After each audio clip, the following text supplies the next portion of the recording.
people who love any conspiracy theory, it's like a, let me see how I can put this. There's like the dancing Israeli thing about 9/11.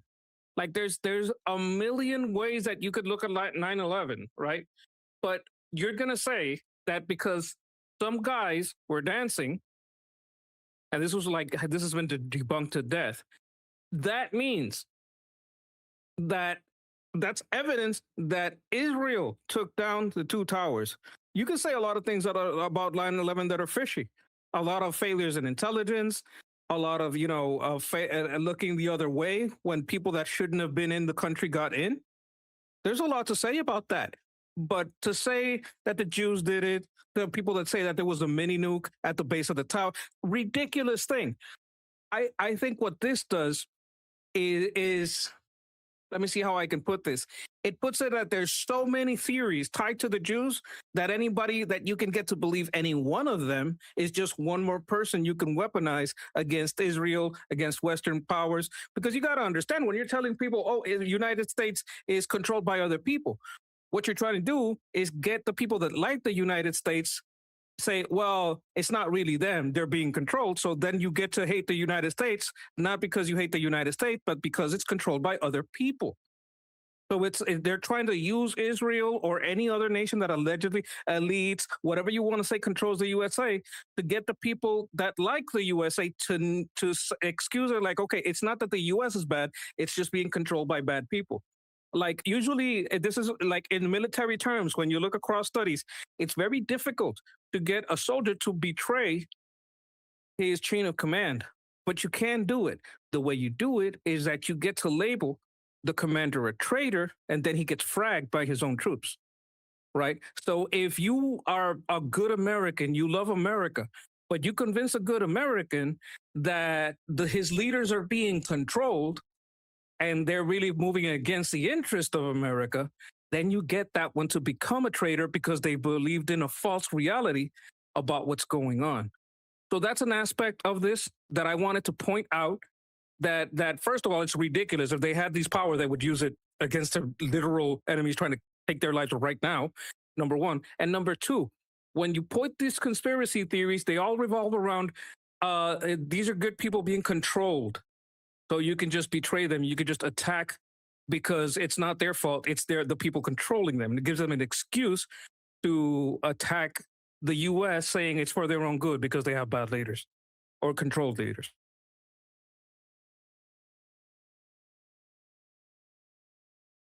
Okay, next up, Mr. Berg. Okay, so two things about the propaganda against Israel.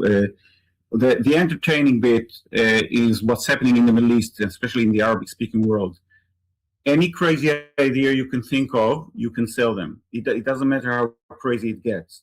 Those of you Israelis who remember the Arabic movie of Friday afternoon, one of the Egyptian movies there revolved around the theory that Israel deliberately spreads chewing gums in Egypt that cause impotence. And so that was the weirdest thing I heard at the time, but it doesn't matter. What the weirdest idea you could think, a shark, they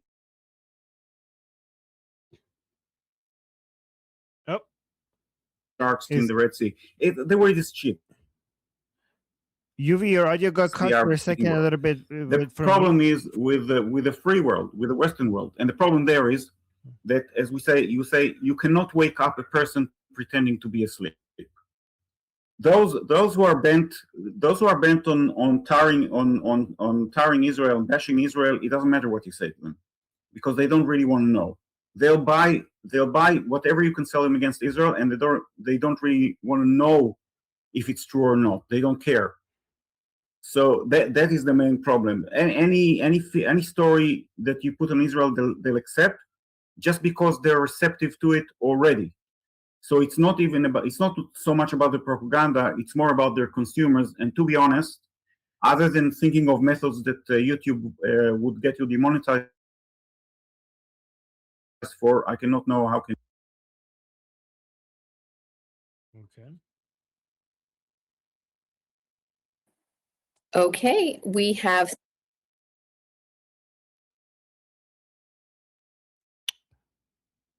Who did you say, BT? When you say something, don't close your mic right away because it cuts into what you're saying. Very good. Next, we have Sapir. Sapir. Yeah. First of all, Jeffrey, I don't think you understand all this hate and all the ridiculous propaganda that makes the best memes. We have in Israel the best meme industry in the world. Like, you have no idea what's going on there. Like, I don't know. For the people who still don't know, we have an unofficial Mossad page just for memes. And when we already knew, when the Venezuela earthquake happened, the first thing the Mossad did is took a picture of the report, like, and they put it in the unofficial page. Did they blame us for that yet? Like, it just like, sure, it's tiring. Like, it is tiring, but dude, it gets to a point that it's so ridiculous that you can't really treat it seriously. And also, like, for Samantha, for what I saw, like, we're not really alone. I think that there are a lot of loud people, but just look at this group. Most of the people in this group are not even Israeli or Jewish. And in the end, the West still sends us weapons to Israel. The West still sends money and aid. You still have business throughout the entire world with Israel. People are still using things that Israel make. People are still helping Israel in one way or the other. We are not alone. It looks like it sometimes. It feels like that sometimes. I get that. But just every time you think about it, get yourself a picture of Khamenei and just like spit on it and just spit all the bad feelings away. Think that will help.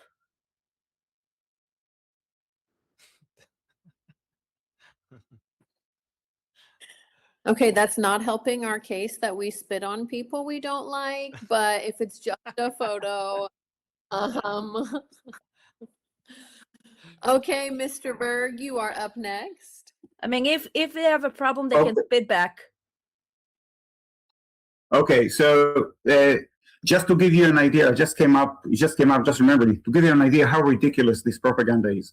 There is a guy in the UK, his name is Ashkar Bukhari. I don't know how many of you remember his name. Ashkar Bukhari, he has two slippers, like all of us, we have a pair of shoes, right? We don't have only one.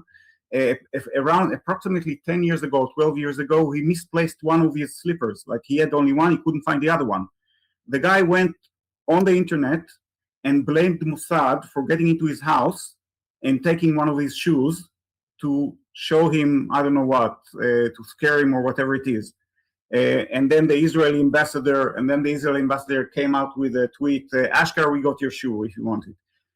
That's how ridiculous it gets. Now, Israel can actually use all those stupid conspiracy theories, because Israel has something that is called Rafael. I don't know if you heard of Rafael. I assume Jeffrey heard of it. That is that factory or this company that is in charge of developing new weapons. My idea is, Rafael, just pay attention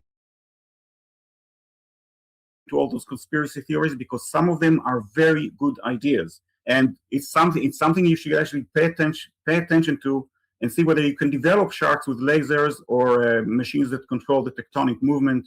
That's for you guys. Professor Yuval Steinitz, he's the head of Rafael. Please pay attention to the. That's good.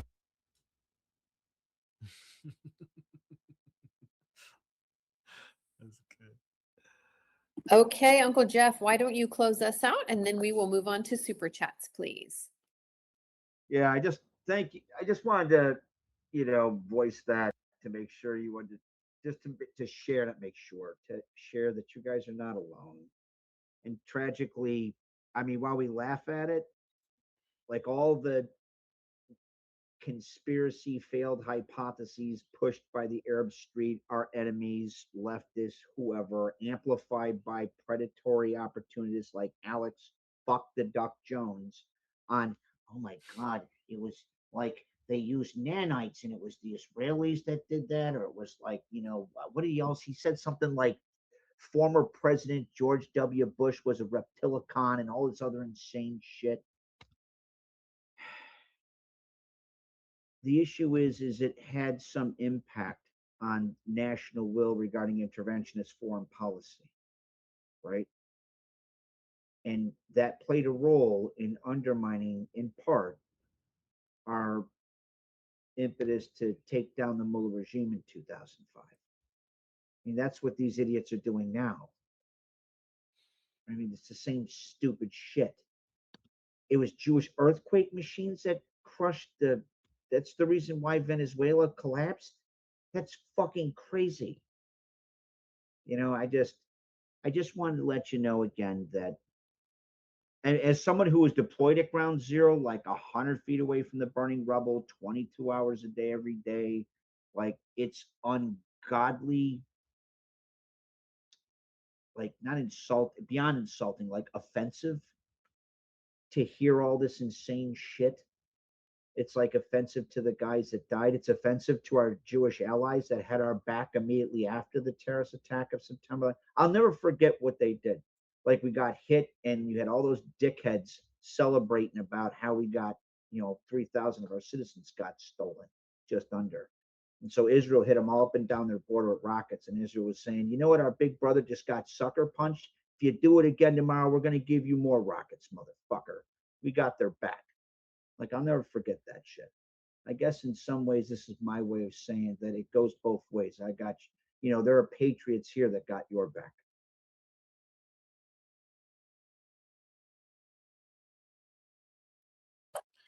Okay, Armin, if we could please move to super chats, and a suggestion from myself.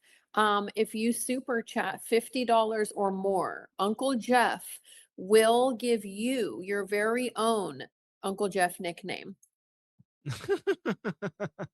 Oh wow. Okay. What before I go to super chats, I just quickly want to mention something. I know UV was joking about some of these are good ideas. They should look into them. But on but it is also true, and I know this to be true, that all of these conspiracy theories against the Jews has backfired on the enemies of Jews, because it has created a sense that Mossad is present everywhere, and they see everything, and they can do things against you in many different ways. So, as powerful as Mossad is, the enemies of Israel actually believe it to be even way more powerful than it actually is. So that sense that they are this powerful is a good intimidation tactic against Israel's enemies. So it has backfired in many sense. When Israel needs to threaten its enemies, the idea that this is the ability, these are their abilities, it is very intimidating. So these people have basically done a lot of propaganda against Israel, but in some ways that it has effectively been a propaganda for Israel's strength as well. All right. So, yeah, exactly. Somebody's saying, "Guys, yes, your toaster is plotting against you. Be very afraid. Don't mess with Israel, or else." Okay, Fleshy Interloper with the first super chat here saying, "Is Hamas recognizing and no reorganizing and rearming?" And cockroaches, he also added. My understanding is that if they are, it's not really working as much as before. I saw a lot of new videos of them using what they have, but they are not as effective. Like their reorganizing and rearming is, yes, I mean, they always are, all the time. Every time there's not war, they are reorganizing and rearming. But my understanding is that this time around, they're not as effective as they used to be when it comes to rearming and reorganizing. But usually the answer, Flesh Interloper, is like all the time. Yes, every time they're not fighting, they're reorganizing and rearming. But is it correct, guys? Let me know in the chat that in the reports that they are doing it slower than before because it's becoming very difficult for them to do so with the buffer zone around them and so many of the tunnels gone. That's my understanding. We also cut out the condom supply, so they're not able to do the floating bombs anymore. Did you? What did you say? Can you repeat that? Yeah, the US cut off their condom supply, so they can't blow them up and do the floating bombs anymore. So that's really, I think, put a kink in the plan. Sorry, BT, it wasn't in Gaza. It was actually in a city named Gaza in Africa. So not the same. Yeah, I know. Though it was funny that they cut off a budget for 50 million condoms.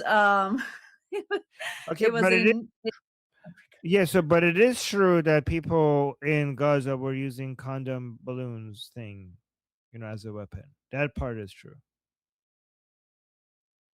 I think that was in Gaza. That was in Gaza. Yeah, condoms were being weaponized by. It was. Yeah. Okay. All right. So, yeah, they are rearming with condoms. Amir with the super chat saying flood with propaganda is their method. Oh, flooding with propaganda is their method. Not even find a blame that caught with reality. It takes no effort to create new blame and much more effort to debunk it. Yeah, and Amir, because it takes a lot of effort to debunk it, let's not even bother. Let's lean into it. And we're like, yep, wherever, you should tell them, yeah, we're everywhere. And actually, your list is not complete. We're also here and here and here. Like maybe add to their list, right? So don't debunk their conspiracy theories. Maybe lean into it and make it grow. Like make you know what you should tell them? You should tell them that we're closer to you than your jugular vein. Use a Quranic verse on them. We are your Allah now. We're closer to you than your own Allah. That's what you should tell them. And then Tom, thank you so much. Tom with the super chat from Reincarnation Entertainment. Thank you so much for your super sticker. Appreciate that. And then Shana with the super chat saying Jews are the house spirits my nana warned me about. Confirmed. Okay. House spirits. Okay. Thank you, Shana. And then last super chat by Fleshy Interloper saying, in honor of Blue Jays actually scoring. Okay. Fleshy Interloper is watching us and that at the same time. Thank you. Thank you for being here, even though that was playing in the background. See, like Fleshy Interloper loves us so much and that he still is here at the same time, even though that was happening. My name is Armin Navabi. I'm an Iranian political analyst with decades of experience fighting the Islamic regime inside and outside of Iran. Make sure you follow me for more, and also make sure you join our discussion group. I'm there almost every single day. Come talk to me there and the rest of the people there in our group calls. It's a great place to meet and talk to people who like talking about politics.